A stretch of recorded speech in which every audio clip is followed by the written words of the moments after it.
No, it's wonderful vintage, very different from 09 because the weather it was cooler, we have more freshness. We have the same level of alcohol. We have some very powerful wine, no problem. But I think we have more acidity.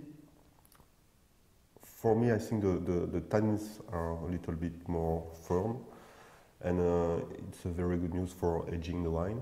And no, I love this vintage because you can read very easily the part of the soul in the wines. And if you are a Bordeaux lover, you have nothing exotic, nothing. It's very classic, wonderful and classic.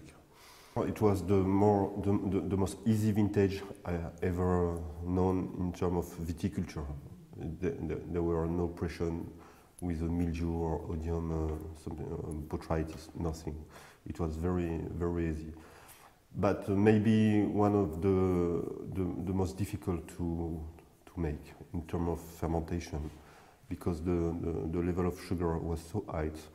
We need to be very precise in the philosophy of extraction, because alcoholic fermentation used to go for 10 days.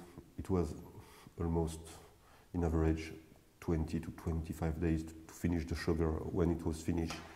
And of course, after for a long time in the winter, the wine still fermented, and it's very dangerous because you have no protection, dangerous against Brettanomyces, etc., and volatile acidity. So sometimes it was a little bit difficult for the winemaking. But I think as soon as the growth of the vines is long, a long cycle, you have some wonderful aromas. And when it's very difficult to make the fermentation, to finish the fermentation, it's always very complex because something happens, and you don't know.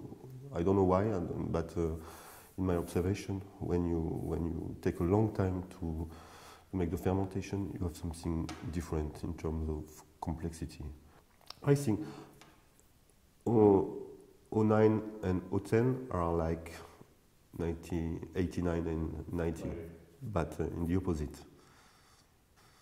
09 is 90 and 010 is 89. We used to say this is the vintage of the century, and we are in 2011, and for the fifth time we say it's the vintage of the century.